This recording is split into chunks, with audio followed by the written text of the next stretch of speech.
পড়াশোনা করছে দুই বোন। তাদের একজন বেঙ্গালুরুতে নার্সিং পড়ছে এবং অপরজন পড়াশোনা করছে আইন বিষয়ে কোচবিহার কলেজে। এর পাশাপাশি বাবার অসুস্থতার খরচ, সব মিলিয়ে অনেক টাকার ব্যাপার। এছাড়াও আছে তাদের 5 জনের সংসারের যাবতীয় খরচ। ফলে দিন গেলে মাস গেলে অনেক টাকার ব্যাপার। কি আর করা যাবে, এই সংসারের হাল ধরতে টোটোর এক্সেলেটর ধরতে হলো বড় বোন প্রিয়া চক্রবর্তীকে। তিনিও গ্র্যাজুয়েট। প্রথমটায় ভেবেছিলেন কি করে কি করবেন, তবে ইচ্ছে শক্তির কাছে হেরে যেতে রাজি নন প্রিয়া। তাই সংসারকে বাঁচাতে আর বোনেদের পড়াশোনা চালিয়ে যেতে বদ্ধপরিকর হন তিনি। এদিকে প্রিয়া তার এই জীবন সংগ্রামের পথ সম্পর্কে জানাতে গিয়ে বলেন, চলতি বছরে ফেব্রুয়ারি মাসের এক সন্ধ্যায় তার বাবা দুর্ঘটনার কবলে পড়েন। তারপর থেকে শুরু হয় তার বাবার চিকিৎসা এবং বিভিন্ন অপারেশন। সে সময় প্রচুর অর্থের বিনিময়ে বাবাকে কোনো রকমে ফিরিয়ে আনতে পেরেছেন বলে জানালেন প্রিয়া দেবী। সেই থেকে বাবা এখনও শয্যাশায়ী আছেন, আর সেজন্য প্রয়োজন হচ্ছে বিস্তর ওষুধপত্র ও পথ্যের, যার জন্য দরকার পড়ছে অনেক টাকার। প্রিয়া জানান, তার বাবাও দুর্ঘটনার আগে পর্যন্ত ওই টোটোয় করে বেকারির বিস্কুট, রুটি ইত্যাদি জিনিস ফেরি করে বিক্রি করতেন। এদিকে বাড়িতে তো প্রিয়া দেবীরা সব মিলিয়ে তাদের সংসারে মোট 5 জন, 3 বোন আর মা বাবা। তবুও 2 বোন 2 জায়গায় পড়াশোনা করছে। আর গত ফেব্রুয়ারি মাসে বাবা ওই দুর্ঘটনার কবলে পড়ে একেবারেই বসে যান। তাই কি আর করবেন, শেষ পর্যন্ত বাবার সেই ব্যবসায় হাত লাগালেন প্রিয়া দেবী টোটোর এক্সেলেটর ধরে।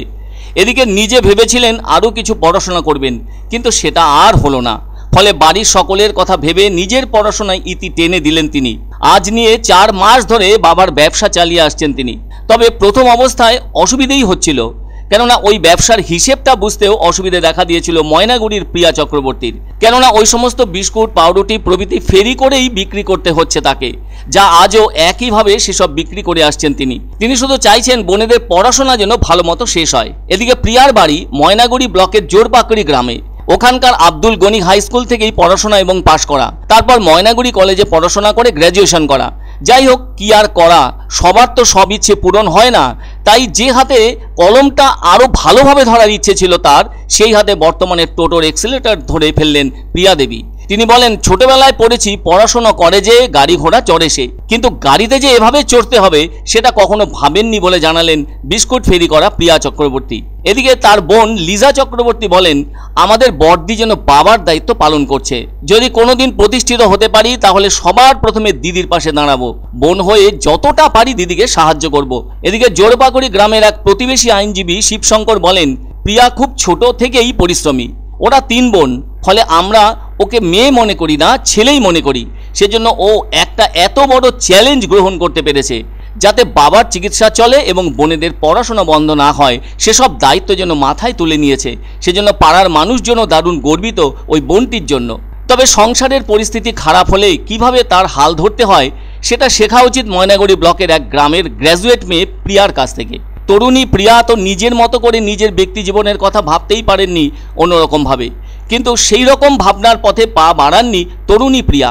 যদি সে পথে হাঁটতেন তাহলে হয়তো বাড়ির পরিবেশ অন্যরকম হয়ে উঠত। শয্যাশায়ী বাবার চিকিৎসা বিপন্ন হতো এবং সেই সঙ্গে 2টো বোনের পড়াশোনা মাঝপথে ইতি হয়ে যেত। আরও কঠিন দুর্যোগ নেমে আসতো প্রিয়া চক্রবর্তীর বাড়িতে। অথচ সেই করুণ ছবি নিজের অদ্ভুত ত্যাগের কারণে নামতে দেননি প্রিয়া পরিবারের সকলের মুখের দিকে তাকিয়ে, যা অনেকে দৃষ্টান্ত বলেই মনে করছেন। আমি গ্র্যাজুয়েশন কমপ্লিট করেছি। চাকরি বলতে কি, আমার বাবার হুট করে অ্যাক্সিডেন্ট হয়। হঠাৎ করে অ্যাক্সিডেন্ট হওয়ার ফলে যার জন্য আমাকে সংসার সামলানোর জন্য এই কাজ করতে হচ্ছে। বাবার এটাই ব্যবসা, বাবাই করতো। তো বাবার এই করার, বাবাই পুরো সংসারটা চালাতো। তো এখন বাবাই যেহেতু বিছানায়, তো কাউকে তো করতে হবে, তার জন্য আমি নিয়েছি।